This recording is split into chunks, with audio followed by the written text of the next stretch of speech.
Allah Subhanahu wa taala memberikan contoh untuk menyentuh hati dengan cerita. Sehingga ditulislah cerita Nabi sallallahu alaihi wasallam, cerita para orang soleh, manakib dan sebagainya. Jadi film, drama atau apapun itu sebetulnya pengembangan daripada kisah atau bercerita. Dan cerita menggugah hati. Akan tapi ketahuilah, di dalam membuat cerita sendiri tentunya ada aturannya. Kalau cerita yang saya sampaikan, maka tidak banyak tuntutan. Hanya dituntut kita tidak menceritakan sesuatu yang jorok, haram, dusta, fitnah dan seterusnya. Tapi cerita yang menggugah, selesai. Tapi di saat melibatkan yang lainnya, maka tentu urusan saya dengan orang lain ada aturannya. Film-film Islami, tak taunya apa, di situ gambarnya boncengan suami istri, tapi bukan suami istri, ya haram waktu main filmnya itu. Makanya kita perlu membuat film. Al-Bahjah harus punya produk film, tapi yang syar'i. Penayangannya pun syar'i, dengan televisinya yang syar'i. Nah ini. Sebab ini tidak cukup film itu membuat film, itu maka harus nanti ada referensi.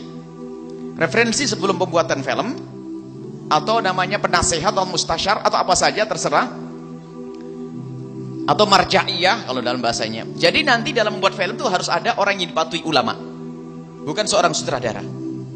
Sutradara dan penulis naskah dia membuat, akan tapi perencanaan sutradara ini harus dikonsultasikan dengan ulama. Boleh enggak begini caranya, ini pemerannya, ini terus ini. Kalau sudah sang kiai mengatakan, oh boleh, lakukan ini, sesuai pemerannya dengan benar, pelaksanaannya pun dengan benar. Setelah selesai disodorkan ke kiai. Jadi dewan pensensor filmnya itu bukan dewan sensor film yang saat ini macam-macam film tetap keluar, bukan. Harus kiai kalau dia mengatakan, oh ini ada yang kurang benar dan sebagainya, pinggirin. Itu perlu kita film Islami itu nanti. Kita harus membuat. Nah, ini jangan dianggap hal semacam itu semuanya haram. Cuman umumnya film adalah nggak karu-karuan. Tapi apalagi zamannya, termasuk film anak-anak kecil dan seterusnya, menggugah hati, mengajari mereka sholat. Gak beda dengan film kecil tentang sholat, bagaimana anak bakti ke orang tua. Buat film anak-anak kecil, tidak terlarang, tidak haram. Jadi film itu jangan dikatakan mutlak haram. Makanya bintang film pun tidak semuanya hina, asalkan niatnya benar. Makanya kita perlu merekrut bintang film yang takut kepada Allah, pemeran yang bagus, memeran tentang kisah perjalanan seorang yang berbakti pada orang tua, kisah perjalanan orang yang durhaka, yang memutus tali persaudaraan. Kita harus membuat yang semacam itu. Bukan cerita yang ngaco, itu cerita picisan itu yang nggak karu-karuan itu ya. Apalagi di Indonesia itu ditakut-takuti hantu segala macam, kuntilanak, genderuwo, gombel itu, aduh paling banyak hantu di Indonesia itu. Bukan itu. Sudah begitu hantunya tidak menakutkan lagi, karena apa? Nggak pakai baju terus. Problem itu. Orang senang nonton itunya, naudzubillah, itu haram. Jadi zatnya film sendiri tidak bisa dikatakan sebagai sesuatu yang haram. Karena apa? Itu adalah bentuk pemaparan sebuah kisah. Ada masalah surah, gambar yang diharamkan, itu masuk bab sendiri, bukan bab itu. Karena surah di dalam Al-Quran itu kalau kita kepada sebab urutnya hadis, ada namanya tangkihul manat. Apa sih yang dimaksud daripada surah yang ada dalam hadis Nabi? Ini pembahasan sendiri, bukan membahas masalah ini. Jadi kita perlu membuat film yang islami, yang syar'i, yang menjadikan kita kenal Allah, dan caranya pun juga mengenalkan kepada Allah.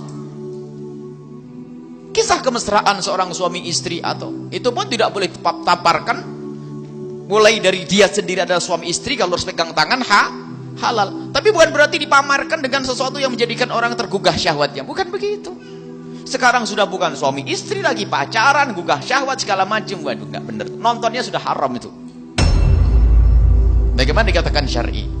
Baik, kita kembalikan kepada zatnya film itu sendiri. Kalau film dibuat secara syar'i dan memang ada bimbingan yang benar, menggugah hati, bisa dilihat, ditonton.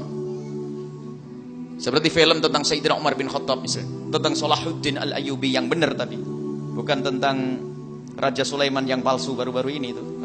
Sulaiman Raja Turki. Tapi ada film-film tentang Muhammad Al-Fatih. Itu yang menggugah itu. Akan tapi ingat, hal-hal semacam itu bukan sesuatu yang terlarang, asalkan di situ tidak ada pelanggaran-pelanggaran syariah.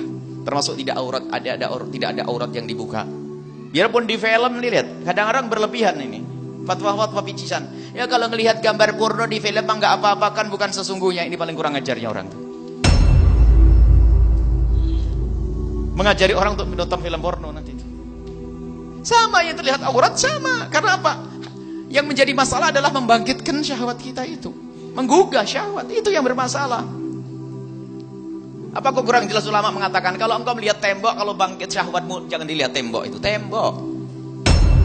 Bohong kalau ada orang lihat gambar porno, gambar telanjang lalu tidak bangkit syahwatnya. Mungkin dia sudah gila. Mungkin dia sudah gila dia. Masih ada fatwa yang aneh-aneh. Kan hanya untuk membangkitkan syahwat suami istri. Saya nonton berdua dengan istri saya. Iya, kamu dengan istrimu, tapi yang kau tonton gambarnya siapa itu?